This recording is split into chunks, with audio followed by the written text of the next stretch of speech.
السلام علیکم ناظرین کرام، نئی ویڈیو میں آپ کو خوش آمدید کہتے ہیں۔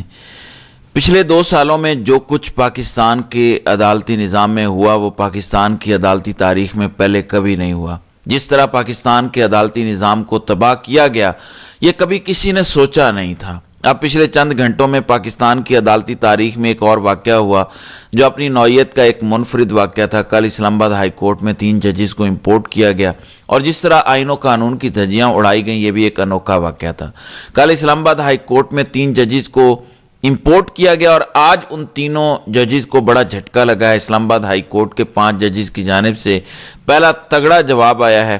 کیا نئی فیصلہ کن وکلاء تحریک شروع ہونے جا رہی ہے؟ خبروں کی تفصیلات میں آپ کو بتا دیتا ہوں۔ 2 خبریں اس ولاگ میں نے آپ سے شیئر کرنی ہے۔ پہلی خبر یہ کہ آپ اس نظام کی پھورتیاں دیکھیں۔ ہفتے کی شام وزارت قانون کی جانب سے ایک نوٹیفیکیشن جاری کیا گیا جس میں Sindh high court, Lahore high court اور بلوچستان ہائی کورٹ کے ایک جج کو اسلام آباد ہائی کورٹ میں ٹرانسفر کرنے کا حکم دیا گیا، یعنی وزارت قانون کی جانب سے یہ نوٹیفیکیشن آیا۔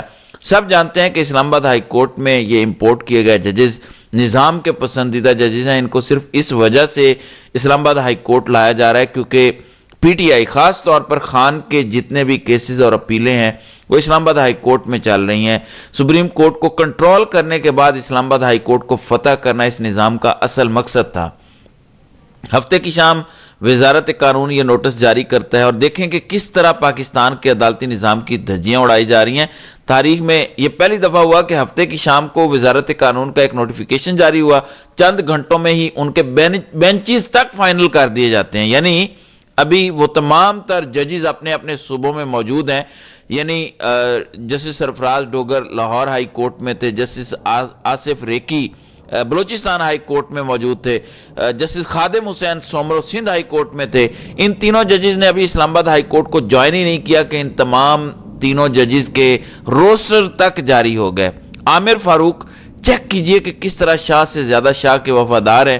انہوں نے ان تینوں ججز کے بینچز فائنل کر دیے، کون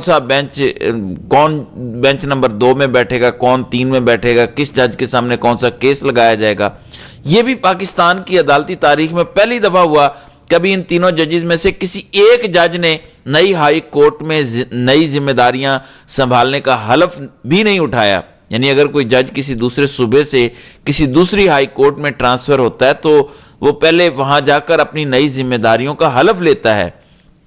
ان تینوں ججز نے ابھی عہدے کا حلف نہیں اٹھایا کہ ان کو بینچز میں بٹھا بھی دیا گیا۔ پھر جس طرح بینچز بنائے گئے، اب آپ یہاں سے اندازہ کر لیجئے کہ اسلام آباد ہائی کورٹ میں جو سینئر پیونی جج ہیں محسن اختر کیانی، جو عامر فاروق کے بعد موسٹ سینئر ہیں، جنہوں نے نظام کو وقتہ ڈالا ہوا ہے۔ اب لاہور ہائی کورٹ کے جسٹس سردار محمد ڈوگر اسلام آباد ہائی کورٹ میں آئے ہیں۔ وہ لاہور ہائی کورٹ کے یہ 15ویں سینئر جج ہیں۔ ان کو محسن اختر کیانی سے بھی اوپر، ان کی سینیورٹی لسٹ سے بھی اوپر سردار ڈوگر کو رکھا گیا ہے، حالانکہ وہ لاہور ہائی کورٹ میں 15ویں نمبر کے جج ہیں۔ ایک 15ویں نمبر کے جج کو سینئر پیونی جج بنایا گیا اور ان کو بینچ نمبر 2 میں بٹھایا گیا۔ آج سے جو کاز لسٹ جاری ہوئی ہے اسلام آباد ہائی کورٹ کی، اس میں بینچ نمبر 2 میں سردار سرفراز ڈوگر اور خادم حسین سومرو جو سندھ ہائی کورٹ والے ہیں وہ شامل ہیں۔ اب یہ خادم حسین سومرو 26ویں نمبر کے سینئر جج ہیں، جبکہ اسلام آباد ہائی کورٹ میں ان کو بینچ نمبر 2 میں بٹھایا جا رہا ہے۔ آپ دیکھیں گے کس طرح پاکستان میں آئین اور قانون کی دھجیاں اڑائی جا رہی ہیں، کس طرح سے عدالتی نظام کو تباہ کیا جا رہا ہے کہ ابھی وہ تینوں ججز اسلام آباد میں پہنچے بھی نہیں کہ ان کی کاز لسٹ جاری ہو گئی۔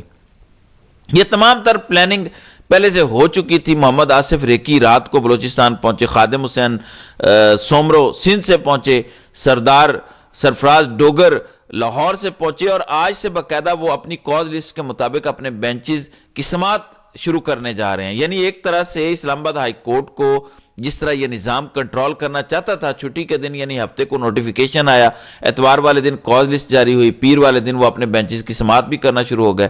ایک طرح سے چھٹی والے دن نظام نے بڑی واردات ڈال دی، لیکن کیا نظام اس واردات کو ڈالنے میں کامیاب ہوا؟ ایک کام جو نظام کے ذمہ تھا وہ تو کر دیا، جس طرح سے نظام نے عدالتی معاملات کو تباہ کیا، لیکن کیا اسلام آباد ہائی کورٹ کے وہ 5 ججز جنہوں نے جمعے والے دن یحییٰ آفریدی اور تمام ہائی کورٹس کے چیف جسٹس صاحبان کو خطوط لکھے جن میں سوالات اٹھائے تھے کہ آپ اسلام آباد ہائی کورٹ میں باہر سے چیف جسٹس نہیں لا سکتے، آپ اسلام آباد ہائی کورٹ میں باہر سے کسی جج کو بھی نہیں لا سکتے، اور اگر آپ ایسا کریں گے تو آپ کو ریزسٹنس کا سامنا کرنا پڑے گا کہ اسلام آباد ہائی کورٹ کے وہ 5 ججز آج اپنے اپنے بینچز میں بیٹھیں گے۔ یہ سب سے بڑا سوال ہے، یہ سب سے امپورٹنٹ ہے کہ کیا وہ 5 ججز کوئی رد عمل دیں گے، یا سپریم کورٹ کے ججز کی طرح جس طرح 26ویں آئینی ترمیم کے بعد بڑی بدقسمتی رہی کہ سپریم کورٹ کے ججز خاموش رہے، اور آج آپ دیکھیں کہ سپریم کورٹ پر پورے نظام کا قبضہ ہے۔ یحییٰ آفریدی کو چیف جسٹس بنا دیا، امین الدین خان کو آئینی بینچ کا سربراہ بنا دیا، تو اسلام آباد ہائی کورٹ کے 5 ججز کیا کرنے جا رہے ہیں؟ اس حوالے سے یہ خبر گردش کر رہی ہے۔ 2 خبریں ہیں۔ پہلا یہ کہ جو نظام چاہتا ہے کہ اسلام آباد ہائی کورٹ کے وہ 5 ججز جنہوں نے یحییٰ آفریدی کو خط لکھا اس پر اتنا دباؤ ڈالا جائے، جو کچھ پچھلے 2 دنوں میں ہوا، دراصل اسی وجہ سے کیا گیا کہ وہ 5 ججز جنہوں نے خط لکھا تھا ان پر اتنا دباؤ آ جائے کہ وہ استعفیٰ دے دیں۔ نظام تو یہی چاہتا ہے کہ اس ٹائم پاکستان میں کے عدالتی نظام میں کوئی آزاد جج نہ ہو، انہیں اتنا مجبور کر دیا جائے، دیوار سے لگا دیا جائے کہ جج خود مستعفی ہو کر چلا جائے، جس طرح 26ویں آئینی ترمیم کے بعد منصور علی شاہ پر دباؤ ڈالا گیا، لیکن منصور علی شاہ نے میدان میں ڈٹ کر کھڑے ہونے کا فیصلہ کیا، اور آج وہ نظام کو کہیں نہ کہیں اپنے فیصلوں کے ذریعے، اپنی آبزرویشنز کے ذریعے پریشان کر رہے ہیں۔ پہلی امپورٹنٹ بات تو یہ کہ اسلام آباد ہائی کورٹ کا کوئی بھی جج جنہیں دیوار سے لگایا گیا، جن کے احکامات پر عمل درآمد نہیں ہوا، کوئی جج مستعفی نہیں ہونے جا رہا۔ یہ تو کلیئر کر لیجئے کہ کوئی جج نہیں جا رہا۔ تمام تر ججز کا یہ متفقہ فیصلہ ہے کہ اگر اس نظام کا مقابلہ کرنا ہے تو میدان میں رہ کر کرنا ہے۔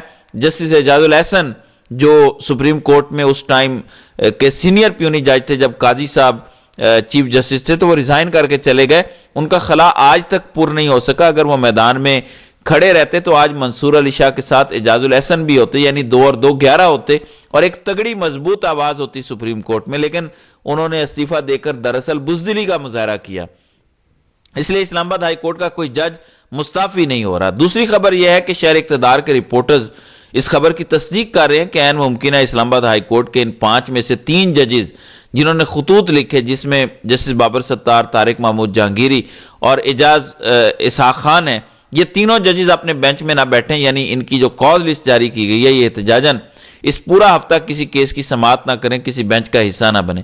اب سوال یہ ہے کہ کیا ان کے بینچ میں نہ بیٹھنے سے کوئی فرق پڑے گا؟ فرق اس وجہ سے ضرور پڑے گا کیونکہ اسلام آباد بار کونسل کی جانب سے یہ جو 3 ججز کو امپورٹ کیا گیا، اس کو مسترد کر دیا اسلام آباد بار کونسل نے۔ اسلام آباد بار کونسل کا جو آج تازہ اعلامیہ جاری ہوا اب سے کچھ دیر پہلے، اس کے مطابق تمام تر وکلاء ان بینچز کا بائیک آؤٹ کریں گے جن میں یہ تینوں امپورٹڈ ججز بیٹھیں گے۔ اب خبر تو یہ بھی ہے، اور اسلام آباد بار کونسل کا اعلامیہ بتا رہا ہے کہ ہم وکلاء تحریک چلائیں گے، ہم امپورٹ کیے گئے 3 ججز جن کے لیے آئین اور قانون کی دھجیاں اڑائی گئیں، ان کے اس فیصلے کے خلاف وزارت قانون کے اس نوٹیفیکیشن کے خلاف لانگ مارچ کریں گے، وکلاء تحریک کا آغاز کریں گے۔ لیکن جن وکلاء نے 26ویں آئینی ترمیم منظور ہو جانے کے بعد تحریک نہیں چلائی، سب سے بڑا ڈاکہ، سب سے بڑا عدالتی نظام پر حملہ جس کے ذریعے پورا عدالتی نظام یا سٹرکچر تباہ کیا گیا، یہ 3 جج بھی امپورٹ ہوئے، یہ سب دراصل 26ویں آئینی ترمیم کی وجہ سے ہوا۔ اگر 26ویں آئینی ترمیم نہ ہوتی تو سینئر پیونی جج نہیں چیف جسٹس لگنا ہوتا ہے جو پاکستان کا آئین کہتا ہے۔ اگر وکلاء 26ویں آئینی ترمیم پر خاموش ہیں تو وہ 3 ججز کو اسلام آباد لانے پر بھی خاموش رہیں گے۔ وکلاء سے مجھے کم از کم کوئی امید نہیں ہے کہ وہ کوئی تگڑی تحریک چلا سکیں۔ اصل لڑائی اسلام آباد ہائی کورٹ کے ججز کی جانب سے ہوگی، اسلام آباد ہائی کورٹ کے ججز کا جو رد عمل ہوگا وہ سب سے امپورٹنٹ ہوگا۔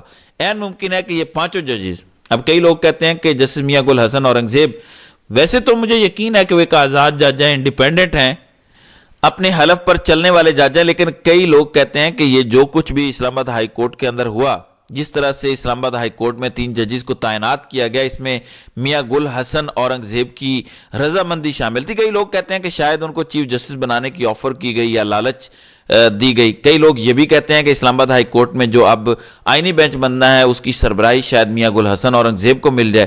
میاں گل حسن اورنگزیب کے فیصلوں پر تو کسی صورت ہم اعتراض نہیں اٹھا سکتے، ماضی قریب میں انہوں نے بڑے زبردست فیصلے دیے، آئین اور قانون کے مطابق دیے۔ توشہ خانہ کا کیس والے بینچ کی سربراہی بھی میاں گل حسن کے پاس تھی اور انہوں نے اس کیس کے فیصلے کو اڑا کر رکھ دیا تھا۔ شاید یہ خبریں درست ہوں یا عین ممکن ہے کہ گل حسن بھی ان ججز کے ساتھ کھڑے ہوں جو ان 3 ججز کے مخالف ہیں۔ ابھی تک بہت سی باتیں ہو رہی ہیں، آج کا دن انتہائی امپورٹنٹ ہوگا۔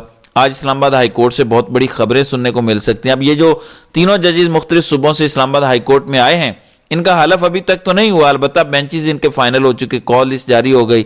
اس کے ساتھ ساتھ اسلام آباد ہائی کورٹ کے پہلے والے ججز جو پہلے سے کام کر رہے ہیں، وہ آج اس بینچ میں بیٹھیں گے تو ان کا رد عمل کیا ہوگا، یہ سب سے امپورٹنٹ ہوگا۔ اسلام آباد بار کونسل بہرحال ان تینوں ججز کو جھٹکا دے چکی ہے، اور اگر ان تینوں ججز کی عدالتوں میں وکلاء پیش نہیں ہوتے تو اس کے بعد کیا سینیریو اسلام آباد ہائی کورٹ کا بنے گا، یہ اب دیکھنا ہوگا۔ تو ناظرین کرام، آپ کی اس ویڈیو کے حوالے سے کیا رائے ہے؟